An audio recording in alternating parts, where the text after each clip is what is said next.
Welcome back to the Boundary Corner podcast with my co-host Brian Siegler. I'm Curtis Wilson. Brian, we're not talking about Saturday yet. We're just not. No, we're not. We're not lead with Saturday. We got to get a little happiness in here because the rest of it ain't gonna be so great. Well, this ain't happiness, so we're not talking this either. Let's talk fantasy, Brian, because I feel like that's our happy point today, right? That's about the only thing that's been good so far. Luckily, my Colts don't play till tomorrow, so I haven't had the sadness that Curtis has experienced today. But my fantasy team has finally looked competent for the first time all year, and I'm here to say I welcome this. I'm You finally getting welcome. a little health in there. I got two running backs that actually played a full game. I even started the wrong quarterback, and I'm in a good position. Where as long as my boy Jonathan Taylor doesn't go out there and completely blow up and get 33 points tomorrow night, I'm taking that W, and I feel pretty good about that. So Oh, wait a second. So, Jonathan, you're playing Taylor from the Colts tomorrow night, and if he gets 33, you hold on. This is the whole. What do you want, Brian? Do you want the fantasy win? If it's a guarantee that the Colts win, but you lose the fantasy game, what do you do? yeah, I'll take the win for my team over fantasy. Okay, But in a perfect world, Jonathan Taylor gets 32 and a half points, and I take the W. he takes the W there. The Colts get the W. Yeah, I'm with you, man. The Niners hard today. Lance started, but if they go back to Garoppolo, I have no faith in the coaching staff or the front office to get that right. Um, but fantasy for me today, man. Let me tell you who on my fantasy team. Brian, you know, Justin Herbert about put up a 60 burger today. Yeah, Mike Evans almost put up a 30 burger. Nick Chubb almost put up a 30 burger. I mean, I'm sitting here, man. I'm projected to score almost 180. And I got two players left. One's right now. You'll see me look up Edward Hilaire for the Chiefs. So fantasy has been sweet to me today. it's been the one good spot of the weekend. The one, well, listen, it was a nice weekend. It was a little rainy yesterday. Still hanging out, with the fam, having a good time, hanging with the neighbors in the cul-de-sac. We had the homecoming parade. Kids got more candy than they probably could have for Halloween. We might cancel Halloween just so we don't have to go back out. No, we won't do that. It was a good Your weekend. kids would riot. Oh yeah, went to Hogs Head tonight, man. Or not Dude, Hogs. I miss that place. That's like one of like the three spots in the West End that I used to go to on a regular basis that I just can't hit anymore. I usually hit them about once every like 2 to 3 months now, which is fine. But Hogshead, I still usually make about a once a month pilgrimage to Hurley's just because that was my spot. That was my bar. Shout out Hurley's Tavern in the West End, shops at Innsbruck. Um, At the corner couple, of Cox Abroad. there we go. Corner Cox and Broad. Shout Yeah, out Wes McElroy for the inflection on the on the exactly, delivery there. exactly. But overall good weekend. I'm to the point now in my life, my teams don't ruin the rest of my week. I've got a neighbor who's a Tech alum, and me and him said the same thing today. It sucked, but we're older now, and it doesn't bother us as much. You know, Clearly he kind of looked at me. He's like, "You're gonna rage tonight, aren't you?" I'm like, "Yeah, I'm gonna rage tonight." He's like, "Might listen in if I got the kids to sleep." I'm like, "Good deal, man. Yeah, Good." this is our therapy session. We get our shit out here and more or less live our normal lives outside of this. So we've got other outlets, Yeah, all those fun group chats that we're a part of. So uh, absolutely. we got those outlets and we got the podcast here. So y'all get to hear our rant sessions here. Hopefully we won't ramble too much here. We'll keep it on topic and give y'all something fun to listen to. We're gonna try to keep it beneath the What is it? The navigational. Keep it between the navigational buoys. All right, Brian. crank it up because Jesus, did we see some things last night? Yeah, I mean, what it was is this right here, right? It's the same old story, same old song and dance, my friend. That's what Yes, it was. it was the same old song and dance um, on numerous occasions at critical junctures in the game with, to me, just some terrible coaching decisions, not execution, coaching decisions. And Brian, we're going to hit it right off the bat. Let's go early second quarter. Tech's leading 7-0.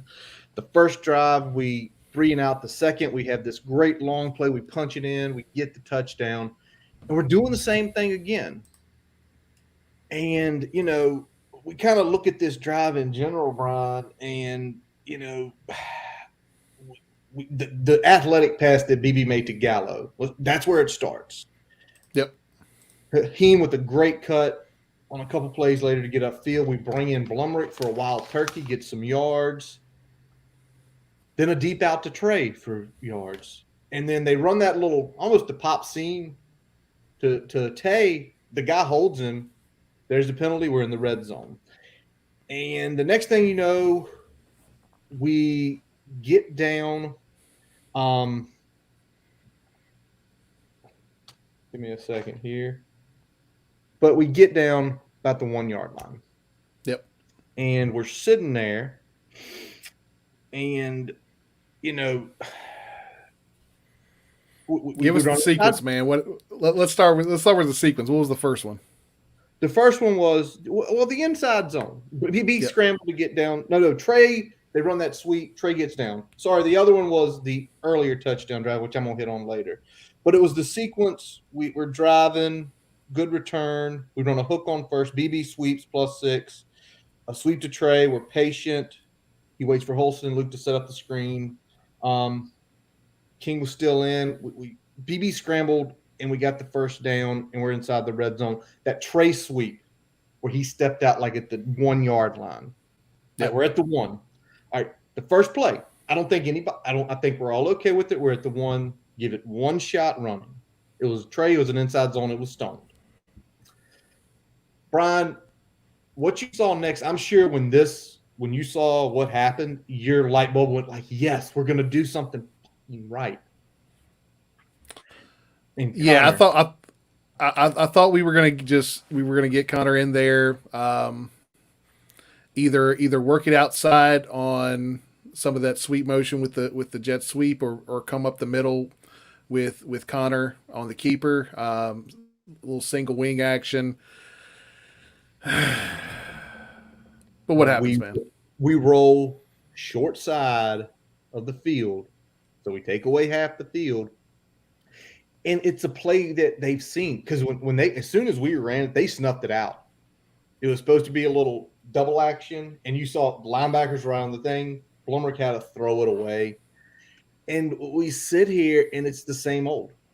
Like the first down play, I get, people who want to complain about being more creative. You're at the 1. You've got them on their heels. If you push them off, it's a touchdown. I don't have an issue with that play. The next play was the one because Connor had came in already and proven that we could get with his length, with his size, we could get short yardage situations, right? Yep. And then you just completely take away the thing the guy does best. You completely go to this call will work. That call hasn't worked in a while. It didn't work numerous times against West Virginia. And like the song says, the same old song and dance. And well, this is the other thing that happens in the red zone, right? Where, you feel like the call is like trying to be the smartest guy in the room. Like, don't overthink the call. Get us in the end zone. Yep. Put the right personnel in the field and get us in the damn end zone. And that's where it felt right, didn't it? We had the right personnel. And I was just sitting here. You mentioned it. You talk about that sweep action. I was hoping they'd go up. You keep Trey or Tay on the right, whoever you want to sweep by across, and you see how they align. And you probably could say, well, if they were going to give the outside leverage, you hand it, you let him aim for the corner, and you let it be a foot race. And if he makes it, he makes it. If he doesn't, then good on them. But if they give you the right numbers and they give you the inside leverage, right, run it up the freaking middle. The guy's 6'5", running head start, could find a hole and just jump. But no,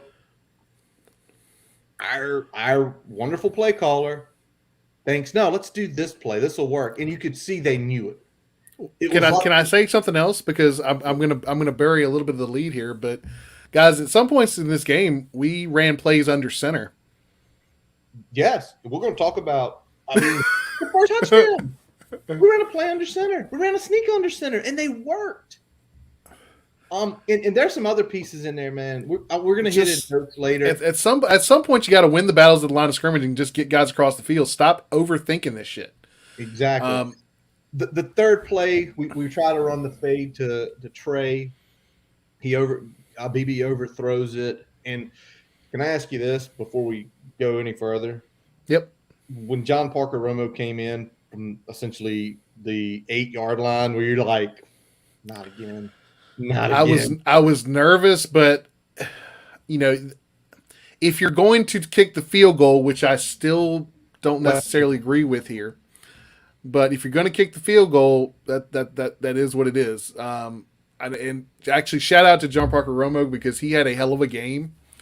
3 for 3 field goals. That 52-yarder could have been good from 62. Yeah. So I mean, great game by him. Made kicks from all over the field. There wasn't really kept us in the game. Say it. Absolutely. But that's a scenario where you got a feel of the game, flow of the game. I would have liked to have, number one, had better play sequencing leading up to fourth down, but I would have fucking went for it there. I mean, this is Notre Dame. It's a game that if you win, you get clout points for that. And it's a game that if you lose and lose it in a way that at least looks like you're pulling out all the stops, it doesn't hurt you as bad, right? No, not at all. Leave your nuts on the field, both as coaches and as players, and the players did that. I don't feel like the coaches left their nuts on the field here. They left a lot off the field. And it's in the simplistic math, Brian. We lost by 3. You get the touchdown there. 7 minus 3 is 4. And there's points all over this field that we're going to get. Oh, there is. That's 4. We've got a few more to talk about. And obviously, that's going to come to the second one. So, obviously, same old song and dance. We get at the goal line, cannot punch it in from the 1. Even when we put the right personnel, we do stupid things. All right. Then, dumb penalties. And I know you, on this one, Brian, you got – I was up the ref's ass. All right. And field negates. BB scrambles out, hits Tavion on a little crosser. Touchdown, decline, or – ineligible field downfield. They were right at 3 yards away from the play, nowhere near the play. Not even actively engaged in a block. No, mind you. No, not engaged in a block. Like they it's things like that where, I mean, you could call, if you're going to call that, you could literally call it ineligible man downfield on any RPO. Yep. In the history of RPOs. So I hated that call. By the absolute letter of the law, yeah, probably a half yard further downfield than maybe than you would like to see. It was really close. I mean, it wasn't like they were 5 and 6. I mean, you had French, but this isn't like they were taking a linebacker or a safety out of flowing to where the play is happening, right? Which is why the rule is in place. Yes. Right? That's why the rule's in place. I'm sure you got taught years ago playing the line. The reason you're going to get flagged for this is if you're engaging somebody at 6 yards upfield, they're saying, hey, I can't try to go over here and tackle the guy. Freaking O-lineman's way up here, and it's non-running. The ball has not been thrown yet, and I'm already engaged by a lineman 6 yards upfield. That's what the letter of the law is for. And like I said, from a technical standpoint, by probably about a half yard, it's a penalty. But also, in practical terms, you would not be able to run RPO if that got flagged every time. No, you wouldn't be able to. And there's been a lot more egregious non-called ineligible man downfield. So There was that, some that in that game that honestly Notre Dame committed that could have been oh, they called were similarly. So significantly worse. They were yeah, engaged too. All right, but here's yeah. why I I mean, want this play out. and then the next play is the face mask, right, that didn't get called. No. That was two plays, and this is where I That had was the two plays. Okay. because we try to throw to the end zone at second and 13, and this is where the sequencing screwed up again. It's where the sequencing is screwed up again. It's second and 13. They're back. They're laying back. We try to go to the end zone. Incomplete pass. The next play is that inside screen to Tavion, in which he gets his face mask pulled. And I sit here and I kind of say, that's a second down call. Because at second and 13, again, most normal offensive coordinators who have actually done this stuff and made a lot of money, the goal at second and 13, even in the red zone, is going to be like, well, we can still potentially get a first down. Let's run something to get anywhere from 5 to the first down. Let's not try to get it in the end zone because we're probably going to be playing for that. And you saw the play worked perfect. It was the wrong down because where we would it's designed to get 6 to 8. It could get you the first down. It got 8. It's third and 5. We would have been, I think, at the 7 or 8. So you still have potential to get the first down. You can go end zone. You can run the ball. You can do anything you want. Your entire red zone playbook is open. Whereas if you in the longer yardage situation, you're essentially having to hope that you break a couple tackles or everything runs exactly perfectly to get that first down. And we came up just a couple yards short. So it goes back, same old song and dance. Incorrect play sequencing. Okay. Terrible play sequencing in that. I'm with that. Penalty sucks. It would have shifted the momentum because at that point in time, it would have went to 20 to 14. So again, there's more points on the field right there. There's 4 more points. But again, the penalty sucked. But the subsequent play calling is why you didn't have a chance to get a touchdown and how it was backwards. It was done backwards. And that's what irritates me because I sit here and I see that play. I'm like, why didn't you run that second down? And it's third.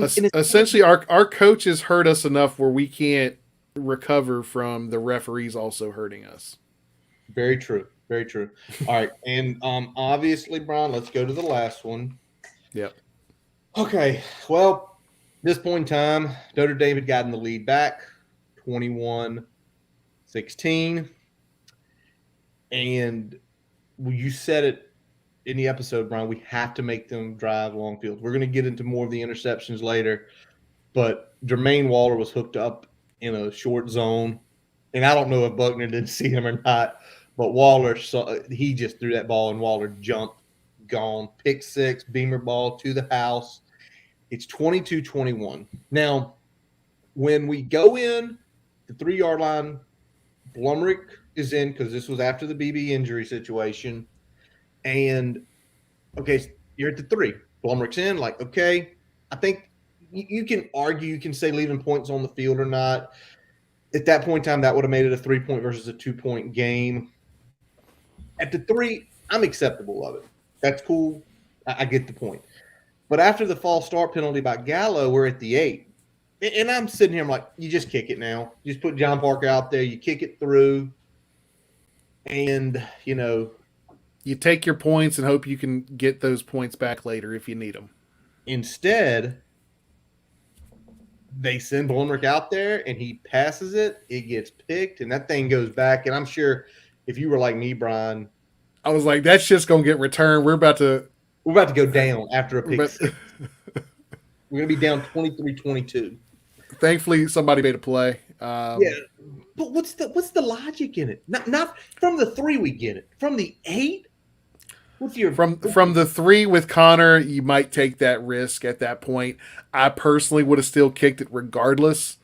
It's too early to chase points by going for a 2-point conversion there.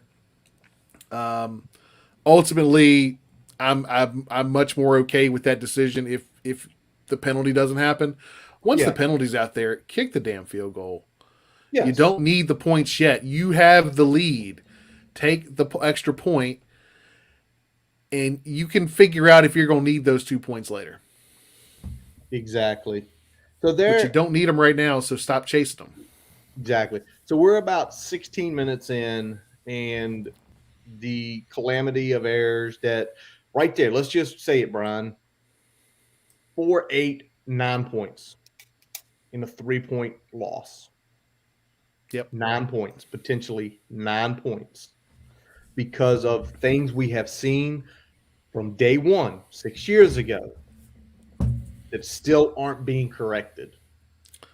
And Yeah, that's and I the think hard part. that's the thing. So let's talk about the trends, and I mean this goes with this game and it applies elsewhere. And we're going to get more into this now, but I mean if these things were one off or these things were occasional things that we saw in a game, we wouldn't be ranting about them right now. No. Or we wouldn't be ranting about them as hard. We But wouldn't be these are we wouldn't be flipping songs and playing yeah. before I we mean, go into the segment. it's the repetition of these problems that is the issue, not the presence. That's it. And we talk about fourth quarter. I mean, when the fourth quarter started and things, and I was like, all right, well, we're doing some good things, but we go up 8, and as soon as that happened, and Notre Dame gets the ball back, and as soon as that drive started, Cone comes in. I'm like, I've seen this movie before, and Yep. I think I'd actually. You texted I think me. I hit you up. I was like, Yeah, "This it's is gonna be like 2019, isn't it?" You said it's going to end 2019. And this was actually, you said it. It might have been You earlier. said it early fourth. You said it early fourth when we were up just the 1 point. Yeah, You I said was like, this is gonna end up just like 2019, And and then more or less it did. it did. Yeah. More or less it did. And between having a banged up quarterback, and I mean I know we played that whole game with our backup quarterback, whereas we played segments of this game with our backup quarterback, and I guess he's our backup quarterback. Probably not going into next week because it looks like he injured his ankle pretty badly. But Yeah. Virginia Tech goes up with a touchdown, go up 8. Notre Dame. We got to get that sequence. Hold on. First Yeah. of all, defense set it up. Nasir Peoples intercepts the ball. Yeah. Nasir played a hell of a game. Nasir and gets a few extra yards. And it goes back to where the play calling looked different again. We run a sweep. Lofton got welcomed to the college football world with that hit. He got welcomed. And then BB gets a third down conversion pass. And they rough him. Because, I mean, they smell blood in the water. After you see him pop the pills on the sideline, which I'm sure somebody said to them, oh, he hurt. They hit him, but he hurt. He's hurt. He's not just little Nick. And then there were we're in the red zone. There were a couple just bad play calls. And that 22-mile-an-hour speed then showed up. The play call, which I'm still trying to figure out what it was, because it wasn't there. He rolled and just said, I got to go. And he he runs as fast as he can, misses 2 Notre Dame defenders, scores. We're up 8. Now, let's go back. Brian, we kick the extra point. We score the touchdown. It's a 9-point game. Yep. They can't just score and tie the game. They will have to be down. Yep. But then let's go into that drive about Cone coming in. So Cone comes in the very first play on that pass. You get Dax with targeting, ejected. I don't like it. I know we were the beneficiary of a tight end on a crackback earlier in the game. That didn't really hurt them that much. They were on their second tight end. He hadn't really done a whole lot of damage in their passing attack. He was just kind of a dude.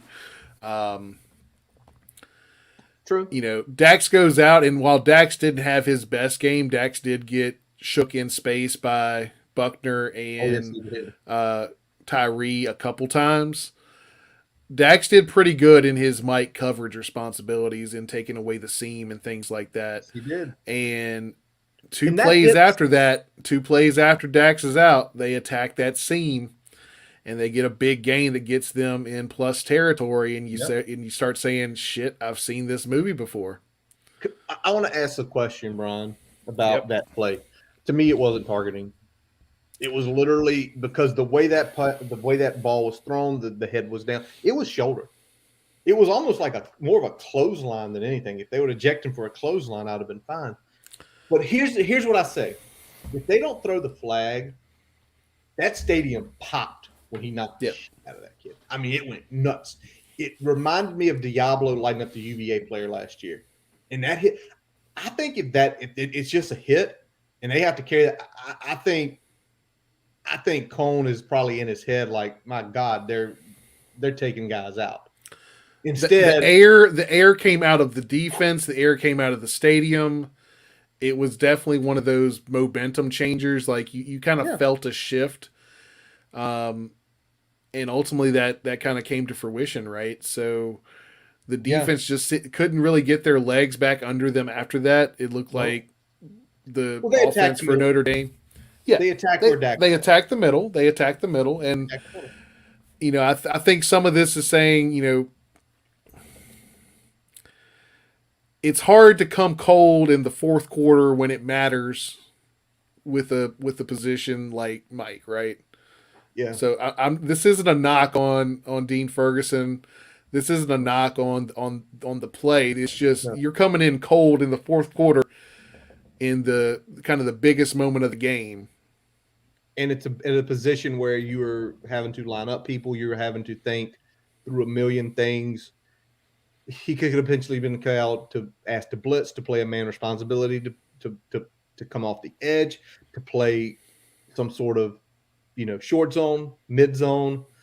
It's like a million things, right? And with the mic, it's also a flow position because you're all night. Dax is flowing where the ball's going.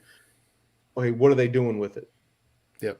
It's like the first quarter again. So no, It's like the first drive. He's coming in and still has to get a feel of what they're trying to do. Meanwhile, they're in full on attack mode, right? yeah, and They're not feeling us out. They know what they want to do. So that's a tough spot. So I yeah, feel like that definitely put our defense kind of behind there. And I'm not making excuses for them. They definitely could have did a little bit more at the end to keep them out of the end zone. I think we need to work on that. We do a really good job of getting folks off the field when they cross the 50 before they get into the red zone. We yeah. haven't done a great job of once teams are getting into the red zone on us, stopping them from scoring, right? We haven't stopped anybody from scoring in the red zone this year. If you get to the red zone against us, it's now 11 for 11. It's 11 for 11. So if you get there with us by whatever reason, you're likely to get 3 or 7, and it's been 7 more times than it has 3. Yeah. So that's something we need to figure be out. better at that. Like I said, we've done a good job of giving up yards, but getting folks off the field, before they get into that red zone. We've done I'd say probably one of the better teams in the nation at Oh that. yes, But once they're in the red zone, we're not doing a good job of either turning them over, or forcing them into bad spots where they lose yardage and have to kick a tougher field goal. So, all right. Well, and we Brian, need to we need to be more consistent forcing the field goal altogether. I mean, if they're 11 for 11 but they kicked 8 field goals, I wouldn't feel that bad oh about no, it. no, But you're like we're on the other way. We're on yeah. the other side of that, right? We're more on they've been down there. I think I have to look it up. It's 11. It was 7 for 7 as of just a couple weeks, or as of the last time we discussed it on the bye week, and I think it was 5-2. So it's like 9-2 now touchdowns. But still at that point in time, Brian, it's a tie game. Yep. We've seen our offense move the ball, and then a couple. The first pass was incomplete. The second pass was the right call. Because if Trey catches that ball, we're on plus side of the field with probably a minute and some change left. Yep. and he missed it. And it was could BB You have thrown put yourself, if you do that, you put yourself in a situation where either you're getting the field goal or they probably don't have enough time to come back down the field. No. They're not. If he catches that, if we don't get the field goal, it's going to overtime. Yeah. And I don't know if that favors it. It obviously favors them because of our red zone defense. Can I be honest? I hated the first down the call though. The play to little swing out. Yeah. Yeah. I that was airmailed. I mean, number one, if you're gonna have your quarterback who is hurting in his throwing shoulder throw the ball, it better be down the fucking field. You are tied. This is not you're not up 10 points with 2 minutes left. And if you're thinking about getting any sort of clock off the ball, get your running back in space on like a toss or something like that. Keep the clock running there in a different way. If you're going to be conservative, be conservative. So that's my problem there. And I love the second down play call. Second down play call was perfect. It was. Trey's got to come down with that. Ball could have been a little bit better thrown, but if you get both hands on it, you got to pull it in. It's true, man. It's very, very true. So, BB tries like crazy, scrambles, gets 9, he's short, and we have to punt. And then, we had already seen it the way Cone had driven before with no Dax in the game. It 7 plays in a minute and 30 seconds to go 45 yards. And it was, one big one, some small ones, another big one, another solid one. And the next thing you know, they're at our 48-yard field goal right through with about 20 seconds left. And 32-29. And we can sit back and we can just say so many points in the game. So many points where we're leaving, multiple points on the field that if you do that, this doesn't happen. Yeah. They're out. They don't have the possibility. It changes game flow. I don't think they had Buckner in, but if they got down 14, I don't think he ever comes in because I think Derek can say, well, we can run the ball, but you're sitting there. It's like, okay, but if we run the ball and we're taking time-consuming drives, they're taking time-consuming drives. They prove they can move the ball on us, not at will, but situationally they can move the ball on us. I don't think he comes in. I think they put Cone in and say, hey, let's sling it out. Let's sling it. Let's see what we can do because we're not running the football effectively. And Nope. I mean, we didn't do what we needed to do in some ways in that regard on defense, but we did a good job of containing the running game, and that never really hurt us badly. No, we were worse in the red zone. We were worse in the red zone against the run, but in the middle of the field, we did a good job against the run. So I mean, they only averaged 4 yards a carry. They got 170 yards. They ran the ball over 40 times. It should have been 3.5, but I'm not going to argue over 4. None of them really. That in a few minutes. We'll talk about that in a few minutes. But overall, it's just everything we've talked about these first 30 minutes here. It's just a cataclysm of coaching. Kids played their hearts out. When the kids were put in good positions last night, the kids executed and the kids turned it into positive yards. Yeah. It wasn't one of these games where it was a great play call and we screwed up. When there were good play calls, the kids got yards. There was like we've already talked about a couple plays here or there where execution was the factor, and one of them being the second down call on our last offensive possession, or I'd say next to last, not counting the the random 2 plays we ran after they kicked the field goal. We don't really count those. I mean, because BB's arm hurting, and unless you hit a 30-yard post to get you to midfield where you can burn a timeout. I mean, you had to have some miracle happen, and that was not in the cards last night. All right, Brian, before we get into some more topics tonight, we're going to take a quick pause for a message from our digital partners. As we take a quick break, we'd like to tell you about getting your free website report from our digital partner, Grassroots Digital Marketing Studio. They'll tell you how your website ranks on Google, on-site SEO, and social media. No commitment to buy anything.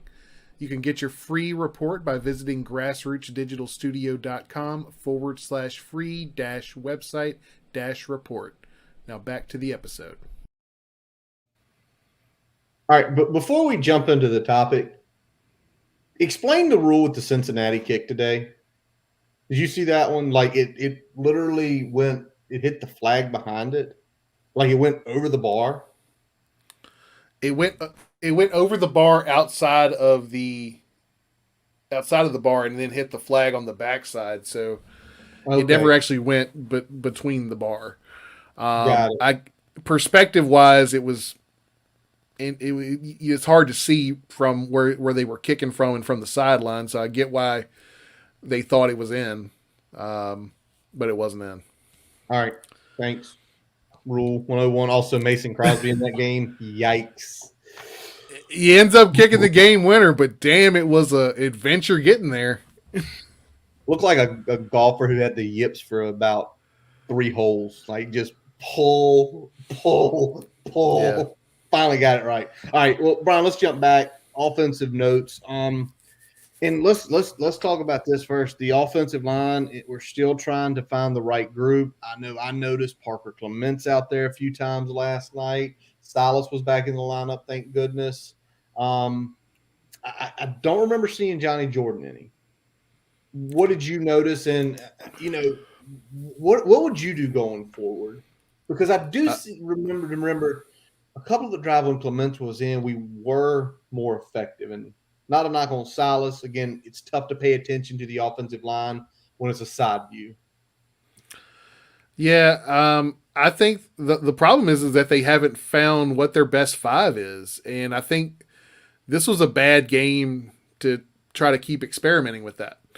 I mean, we praise Vice for some things that have happened in the last couple of years, but I mean, this is something that's getting a little old this year, is that we haven't settled on a 5, and that's not notwithstanding the fact that we've had some injuries. I mean, that's obviously a concern, but that's not the only problem that we're dealing with here. Is that we're still trying to figure out what our best 5 grouping is, even when we got healthy guys across the board.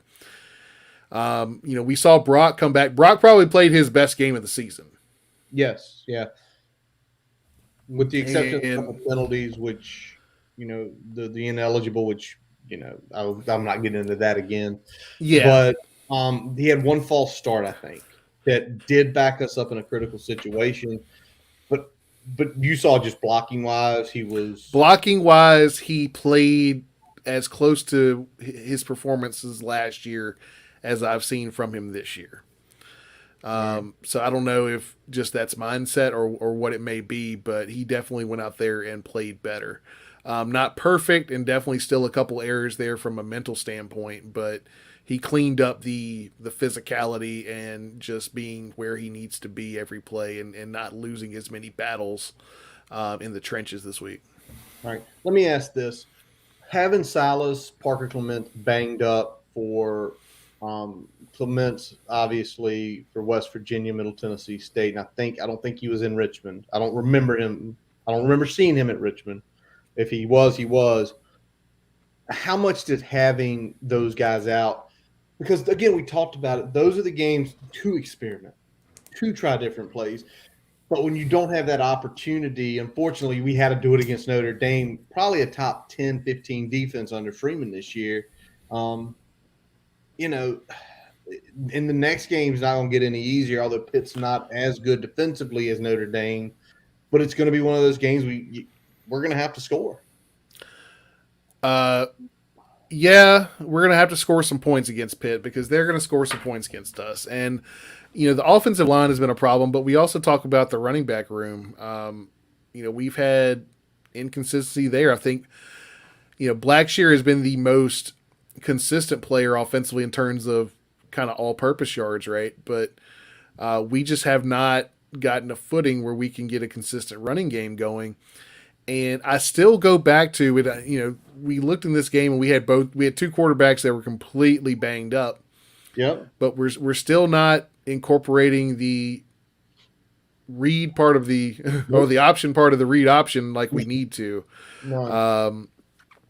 And that's areas where if we can get Braxton a slide, that he could actually use that speed to his advantage, especially getting some sort of clean alleys on that backside of the play. But we're not doing that. Well, we can't even do it now. No. Because if he plays this week, he's going to be. We know he's banged. Yeah. And you can speculate. Is it a dislocated shoulder? I don't think he tore anything. Because I think when they took him to the locker room, he wouldn't have been able to throw the ball if he had torn something. Well, they would have done the flex test, right? And essentially, on a flex test, even with adrenaline pumping, you're going to be there. A range of motion will show you've torn something. You can't do anything. We need an MRI. So it's either a dislocated shoulder or maybe it's a deep bruise on his shoulder where it's like, that's why I had to take the pills last night, to get back in there and be able to throw. So if he's out, and then Blumrick, for goodness sakes, Blumrick got wrecked on that play right to his ribs. So he's probably out, we'll hopefully hear something tomorrow. I highly doubt it. They probably won't put it on stream either tomorrow, so we'll have to be Mikey and Mike McDaniels, Andy Bitter, Mike Nazzola. You guys just tweet good tomorrow, so we know exactly what's going on. So you're down to Knox then, and Knox and Bullock is the backup. So, we talk about the running back. Brian, they had 20 carries though yesterday. We had 37 carries total. They were at 20. So, Heem led the way with, 8 at 35. And then they gave Keyshawn King a couple. Malachi Thomas had some run. And then Jalen had some run. And you can see, as much as we can say we need a running quarterback in this offense, I think you've got to have running backs. I honestly do think you've got to have running backs in this offense who can go and come with skill sets that are different, because Khalil Herbert had it, and you could see it. Khalil Herbert also had a better offensive line across Much the better, board. true. And I think with the deficiencies that we have at least two positions on this offensive line, we need some of that run threat element from the quarterback position to really be effective running the football, even when we give the ball to the backs. I mean, at this point, they're not honoring the read option unless we go into the like an inverted veer look. If we're just running a straight read option, they are not honoring that at all. It was there a couple times last night where if BB would have tucked, he would have had 25 or 30 yards. Yeah, and can we talk about something else real quick since we're on the quarterbacks? Okay. We talked about we talked about Connor Blumrick being a good package quarterback, whether it's short yardage, goal line, things like that. But when Braxton got hurt, why was Blumrick running the single wing our plan B at the quarterback position? Again, coaching, not players. He went out and executed it the best he could. The other times we've seen Knox come in, and we saw Knox at Clemson in a big situation last year, essentially run the normal offense. Yeah. So there is that side of the ball is so messed up. It is, and it feels like they're rudderless. They don't know when good things happen. It happens because athletics, the players make plays, but that's it. It doesn't look like. I mean. And even when they're schemed, it just feels like they have so many periods where it feels like they don't know what they're doing next, and it feels like they play tight, like they're scared to mess up, that they don't go out there and just have a chance to compete. I want to throw something at you, and you tell me if you did not see it. Jekyll and Hyde play calling. That first touchdown drive, I listed everything we did. And I know some of that would have been in the script. But last night, there were times where we were like, The comeback routes you talked about, we had some of those. Some of the 15-yard out, we had some of those. Obviously, the Tavion Robinson play I talked about, we had some of those. We went under center a couple times. That's what we talked about bye week, guys. We talked about that was elements of Memphis and TCU that had been a part of the Fuente offense, even if it wasn't necessarily a hallmark of the Fuente offense. No. When situations call for it, or when you really just want to run the damn ball between the tackles, they would go under center. Exactly. They would have an H-back that would do multiple things for them when they went under center.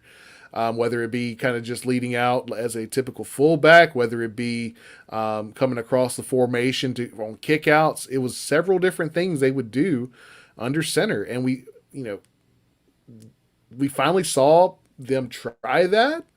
And it worked. But why not stick with some of that? Why not? That's why I still question it's a Jekyll and Hyde thing. Who's calling plays? Who's making these decisions? Because at times it seems like you always talk about sequencing. That's one of your big things. And I think you playing at Sydney for Marty, you saw a guy who knew how to sequence plays and make setups and show things that will be shown later. And there were times last night where it felt like the sequences, it was just like boom, and then we did boom, and we did boom, and we did boom. And the next thing you know is, shit, we're in a red zone. How the hell have we moved the ball in the last 3 minutes 55 yards? And then there were times last night where it was just like, well, we've seen this story before. That's what I don't get. That's where I question what's happening behind that room. Can I tell you when we look our best? Go for it. We look our best when we need to score and we're running out of clock. When we go tempo and we have to get a point and we start playing loose and not thinking as much. Because look, I mean, I appreciate before halftime. I mean, we could have sat on that ball and went to halftime. I thought we were, and we did. I'm like, we're kneeling out, but we did, and we didn't. And that was as good of a sequence of offense as they played the entire night. I mean, there were other drives that went longer and got more points, but those sequence of plays were very good. And the problem is that we don't see that for sustained periods throughout a game. We don't. And it really sucks for guys like Trey Turner and Tavion Robinson, whether what your opinion is. Trey's the best wide receiver on the team. Tavion's a very close second. And those guys last night had 140 of the yards receiving. They had another 10 on a couple of his runs. And they only had – I need to do something here, Brian. Let me look at the box real quick. I had it up a second ago, and I pulled it down. You're good. We ran last night a total of 71 plays.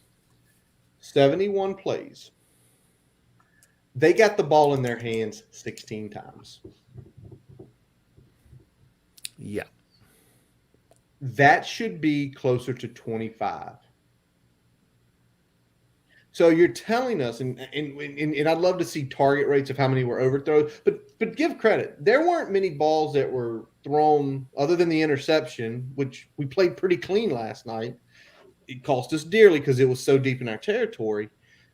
But you've got to be thinking about having to get those guys involved. I mean, you saw early we tried to run an outside screen. We missed the block, and they essentially hit Tavion back in the backfield. But if you're only saying that the two best playmakers on your team aren't even getting 25% of the touches, it's like, where's your head at? Well, it'd be one thing if we were the bastion of spreading the ball around, but we're not hitting that category very hard either. It's not like you've got 7 or 8 guys with 3+ catches either, right? Well, yeah, it's essentially it's a lot. All right, Brian, anything else you want to hit on the offense before we flip over, talk about the defense for a minute? Let's go ahead and flip over, man. I'm ready to move on. We move on. Lots on the offense. Well, last night, Brian, it finally happened. Defensive depth, the loss of Alec Bryant, the loss of Robert Wooten, Justin Beatles, other guys who left, finally reared its head, especially on that last drive. They were done. Barno and Garbett were done. I saw Eli Adams and Jalen a few times on the field, but I'm going to be very interested to see the snap counts. But it's one of those things where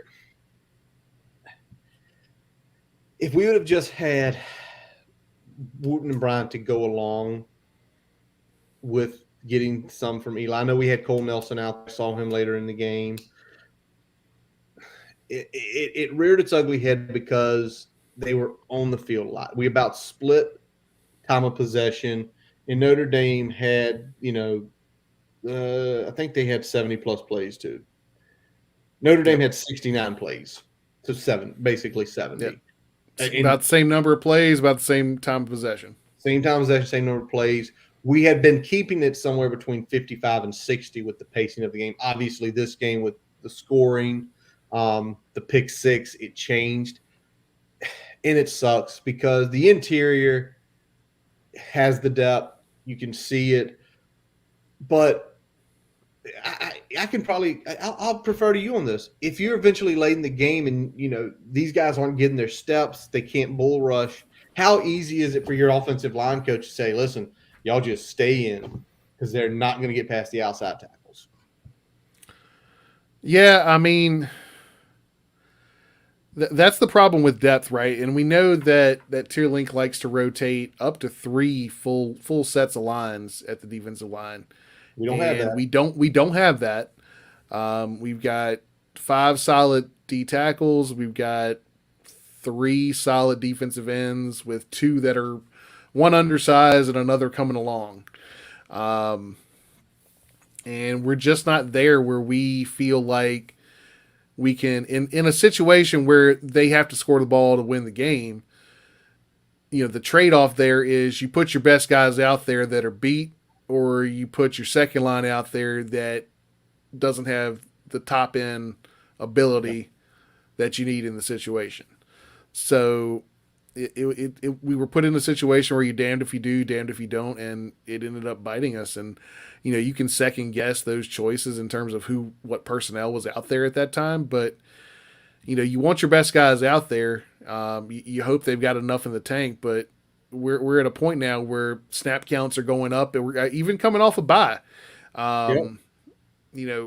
Playing 69 snaps. And I mean, I'm not sure what the snap count was for Barno and Garbett, but if it's anywhere in that same percentage that we've seen through the first 4 games, it's definitely higher than Tierlink would like it to be.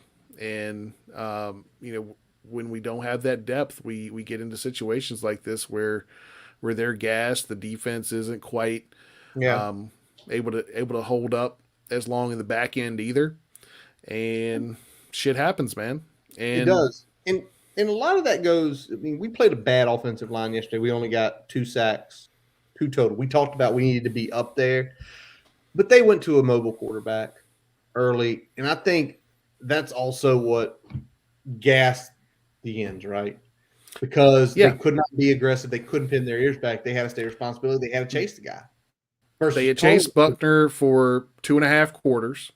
Yep. And now they were having to go full on pass rush, and they didn't have legs left, and we weren't able to rotate enough early in the contest to keep them fresh enough late in the contest. And it's one of those things where it's depth, because obviously the quarterback room at Notre Dame is very deep between Cone, Pine, and Buckner. We didn't talk about Buckner, because up to this point, Buckner had been more of a gadget Blumrick type guy. They'd send him out there. They'd run a read option. They'd run some powers with him. They'd run some leads. And I saw that on the stats, but I was like, they might bring him in, but this is more as Pine, or is it Cone? And the worst thing that happened? He took that run late and we popped him, because I don't think Brian Kelly would have went back to Cone. I think if Buckner was still healthy, not taking that pop, I think he sticks with them, and maybe we can win the game. Maybe we don't. And it wasn't really a pop. It looked like he kind of twisted his ankle after he made the throw there. Yeah. He rolled his ankle, and then it didn't look bad either. Like, he'll be back, and then Combs back in. But again, an offensive line that had been giving up close to 15 hits behind the line of scrimmage. Um, they give up 2, partially due to the quarterback change. But then in the other part, Brian, we talked about it the other week, were missed tackles. We had them. I can count in my head like 5 times we had them for losses, and we couldn't finish the sack or couldn't finish the loss. We missed the tackle, and they'd get back to the line of scrimmage. Or About 3 or 4 times on Chris Tyree and about 2 or 3 times on Buckner. And those add up, right? Over the course of time. And some of that is, chasing guys that you weren't expected to chase. But at the same time, you're coming off a bye. We got to have some of that in our mind that they could come out and do something different.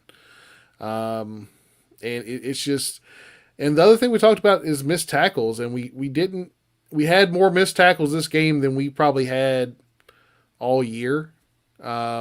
It's right there with the West Virginia game. But fortunately for us, they didn't necessarily result in knockout punches. It was more jabs, more little knife cuts, things that kept our defense on the field. But unfortunately, when we talk about how this game came to an end, those are the things that hurt you, because that gives them that's a 3 that turns into a touchdown potentially because of an extended drive. Yeah. And then the more plays you play, the more gashed you get. Then at the end, you can't quite get enough to get them off the field again. So every little thing kind of plays off each other, and that's those little things we got to get better at. I like the way you said it, knife cuts, because it was where instead of being 2nd and 9, they missed the tackle. It's 2nd and 6. It opens the playbook more. Or you stopped them and it's 4th and 2. Oh no, it's you missed it, but they only got an extra yard. And that's one of those things where you feel for the defense. It's like, if you're doing that, it means everybody's getting to the ball. But the goal is, if you've got to stop them where they are, because the extra yards add up. I mean, if somebody wants to nerd out and has more time than we do, go through and start counting the extra yards. I would probably guess it's somewhere between 60 and 70, just knowing how many tackles we missed. And like, I can't remember when this was in the game. I had wrote down here, we could not finish a sack off. And I think he ran for an additional. I want to find this. Efforting through my notes from last night, all the pages of notes from last night, because it was later in the game. But anyway, I wrote down he essentially missed. We couldn't finish the sack. It was going to be like a 6 or 7 yard loss, and I think he went for like 6 or 7 more. So it's a plus 14 gain right there. That's a ton.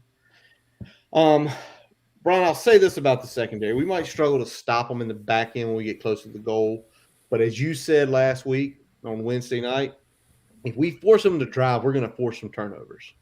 Yep. We housed one. We stopped a touchdown drive or a potential scoring drive, Nasir Peoples, and Armani Chapman dropped one that would have set us up perfect. The secondary, it's not the elite level yet. They are heading that way. But we've got ball hawks back there, something we hadn't seen the last few years on this defense. Yeah, it's probably we said it before the season, probably the best we felt about the secondary at the beginning of a season in a long time. We didn't know, obviously, what the combination of Farley and Waller was going to look like at the start of the season in 2019. But I mean, they've lived up to my expectations so far. Jermaine Waller has come back as a force. We finally got that defensive touchdown this week with him. He's been a pick machine so far this season and been really solid in coverage. He did get beat at one time, but he was step for step. That was just a perfect throw. I mean, it's hard to stop that. And the other guys are coming along. Armani Chapman's he's had a couple games that haven't been great, but they were still solid enough. And he's had some of the better, he's played his best overall football this season. So you like seeing that, like seeing him come along. And Dorian Strong is continuing to progress as well. He needs to get a little bit better against the run and being physical. In the secondary, I think that's one area that he's still kind of coming into his own with. So I'd like to see more progress there. But yeah, Hawks across the board, man. And I like the way that's trending. So shout out to Ryan Smith for really making not only things happen on the recruiting trail, but also putting a good product out there on the field as well. Putting a good product out there on the field, not afraid to make changes, not afraid to put certain guys ahead of certain guys. Um, that they've lived up. And Jermaine Waller, I think he now leads the country in interceptions every week. A little more money, a little more money, a little better draft pick every single week. All right, Brian. I don't know what you were doing about 1 o'clock today. So, what was going on? Were you just watching football? Were you reading articles? Because this tweet you sent out has blown up. And if you guys haven't seen it, 122 from Brian's account, C5052, he says the following. Since it's being asked, I'll put this out there. At this point, the benefits of firing a coach far outweigh the risks. If the goal is to compete for an ACC title every season and potentially make the playoff once every 6 years, which this would have been the year based on how Clemson has looked, then Fu just ain't the guy. And you're done with mediocrity. What was going on? What triggered that, first of all? I was watching football. I had went back and started looking at some of the highlights from the game and just thinking about how I was feeling in the game last night and how I kept replaying it. We started this with same old song and dance, and I feel like that's where we're at. And when you get to that point and you're not seeing improvement, just getting by isn't enough anymore. No. We've been getting by. We've been average. We've been mediocre since 2017. 2017. I'll throw 2017 in there. I think we had more. We could have won more games in 2017 than we did. Exactly, and that to me is when it started. That to me counts. If you're leaving multiple games on your schedule every year that you should win, then that's being mediocre. And it started then. And what I'm going to say is this. We're in year 6. We're beyond where, okay, you get a pass. Yes, that's year 4. So 2017, a couple losses that should have been wins, you got a pass. 2018, you had a bunch of people leave. You had a bunch of people that were ineligible. You were young as hell. Pass. 2019, that's when we started saying, it started early. It started with Duke. And then you turn it around a little bit. Unfortunately, you left us with a bad taste in our mouth with UVA and then Kentucky. You're starting to not get the pass. Then 2020 happens. And pretty much COVID and maybe a pass. Appearances, Witt gave you a pass. I don't think us as a whole gave you a pass, but Witt gave you a pass. Witt gave you a pass. All right. So now we're in 2021. We're in year 6. I'm done giving passes.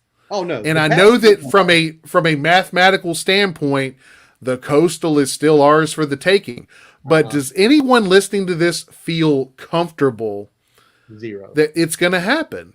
I've been confident. I'm not saying that we can't do it. I'm saying I have no confidence that it will happen.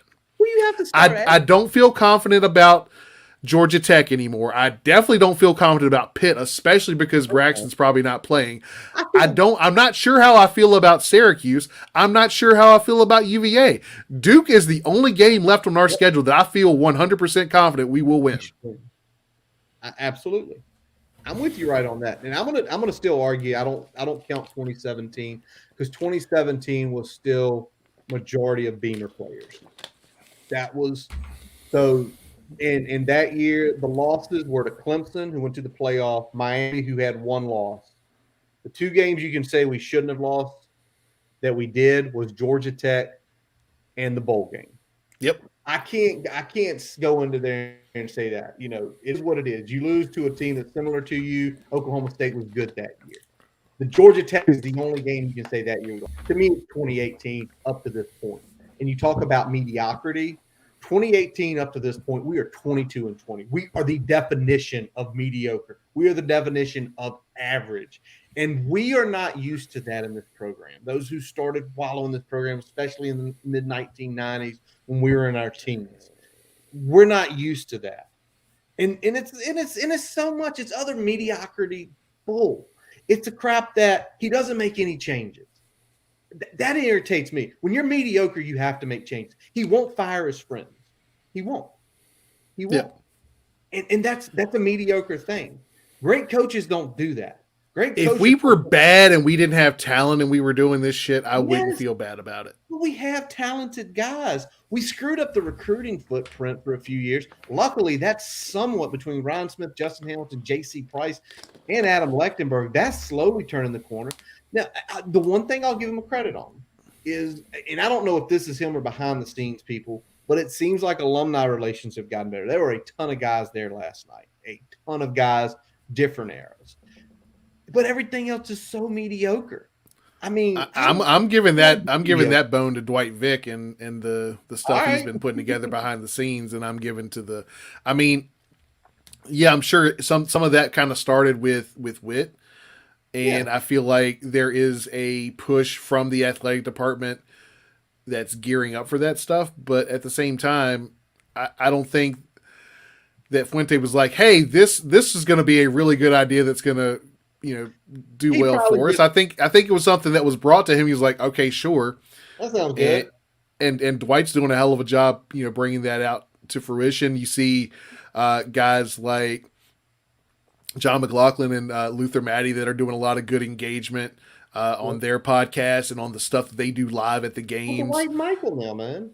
I mean, they're bringing people that, you want to hear from. You want to hear. They're doing current players. They're bringing former players.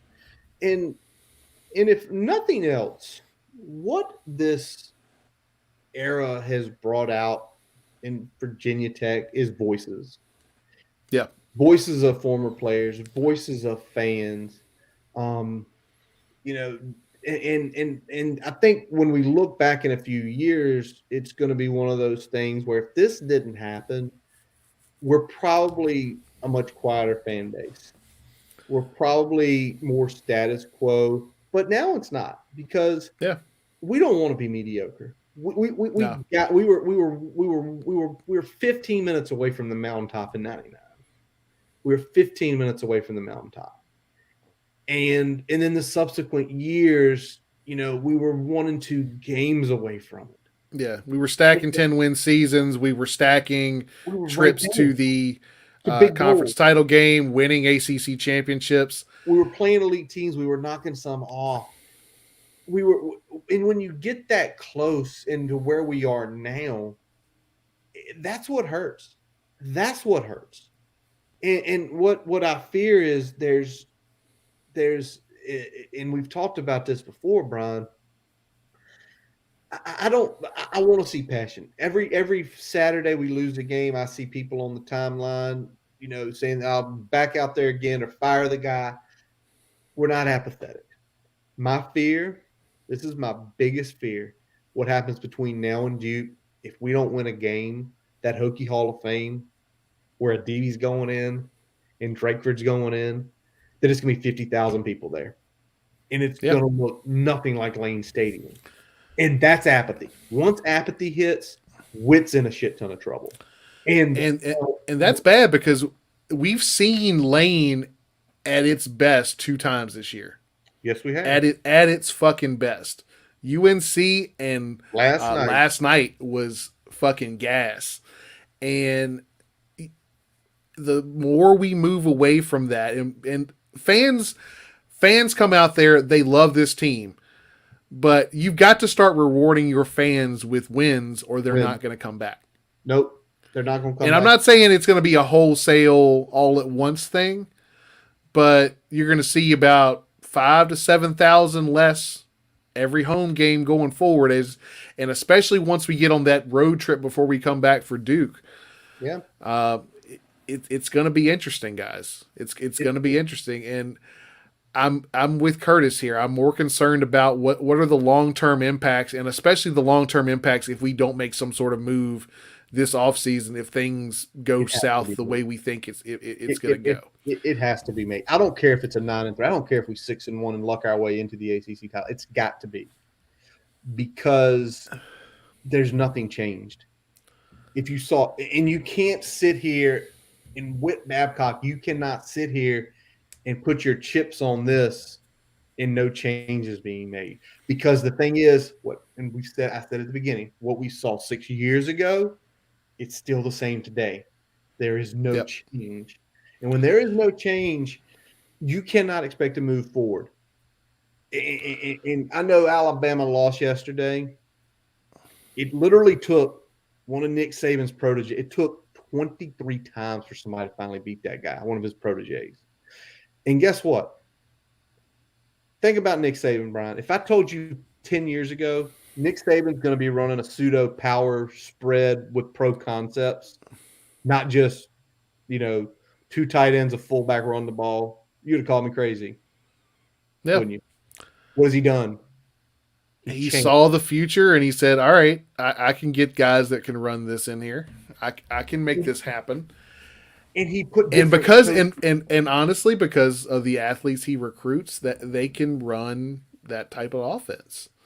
They But he can move changed. seamlessly. Yeah, he's like, all He right, we changed. can move, we can change this, and he did. He changed. And And I he put think that's the thing that's frustrating, and the thing that kind of highlights all the other problems because I feel like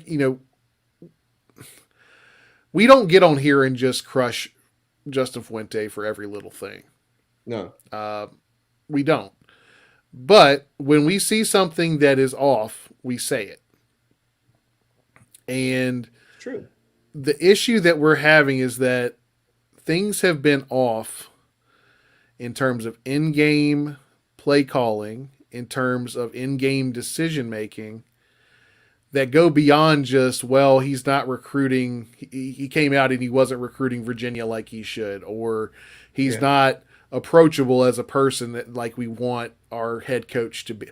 Like all that shit wouldn't matter if we were winning on Saturdays. We'd care about it, but it wouldn't matter in the scheme of things. Winning But softball. when you stack all of that stuff, it's hard to make a good case to keep the guy because if your goals, if you're not making progress towards your goals, then you're gone. Like that's how it works. Like I can't set goals and make no progress towards them and be like, all right, well, I'll just try the same thing next year. That's not how it works in the real world. And that shouldn't be how it works in college football. The goals of this football team are to go to the ACC title game every year and to potentially go and win the ACC, putting yourself in position to play for the college football in the college football playoff every 4 to 6 years. If we had a 6-year outcome, and you said that one of those we won the ACC, Yep. one of those we had an 8-win season, and the rest we were playing for the championship in those other 4. No one would have a problem. That's what we expect. That's what we want. We'd be at 10.5 would be the average every year. We'd expect Somewhere between 9 and 11. Yeah. Yeah. And no one would have an issue. But you know what also that meant, Brian? There would have been changes. We wouldn't have seen the same crap because usually what happens is you make the changes, you get better. And when you don't make changes and you continue to do the same routines, the same things, you see same outcomes. It's the momentum thing. So even when we see positive in one area, we don't stack that with positive in another area. Yep. So we saw some progress in recruiting this year, but if you don't stack that with wins, it's hard to keep classes. It's hard to keep that momentum in the recruiting game. There's so many things that are negatively impacted by losses on the field and losses in games that you have the chance to win and don't, that are going to trickle down. And at some point, we got to decide, is pursuing this relationship It's not. a positive impact on reaching our goals? And It's I not. think we're past that. I think we know that pursuing this relationship further is not going to help us reach our goals. And if that's what we've decided, then we need to move on. Yep. It's definitely, to me, regardless of outcome this year, it is going to be definitely time to move on. Um, you've got a big fundraiser in front of you that you look at the bottom of our screen, we score with it every week. And if you're going to keep the guy that probably wins 7 games, maybe 6 this year, there's going to be people that just aren't going to open up their pocketbooks. I mean, for real, they're just going to be like, I'm not writing a check. It's not worth my time because you aren't taking this seriously. Yep. Brian, anything happened besides the Sunday Night Football game currently in a delay? I don't know if that's good or bad for me, but anything else dropped? Any news on players' injuries? I don't see anything big, man. We can talk a little bit about Pick'em before we wrap things up here. Oh, you want to actually? He's bringing it up, folks. I'm bringing it up because I'm gonna go ahead and get out there. I was awful in games that we picked different teams. I had a weekend, man. 7-3, 7-3. I'm 4 games above 500. Let me look here. The one that got me was Michigan. That got both of us though. That was a 3-point win. I'm still shocked that you took Auburn. I mean, that was the one. That was the one. If you ask me, the Penn State one, that was a coin flip. You had whoever thought you were going to win the game, but the Auburn Georgia. I thought Uga was going to finally struggle a little bit in a game on offense, to the point where their defense wasn't able to really put the game away. I thought it was going to stay close enough. I was wrong.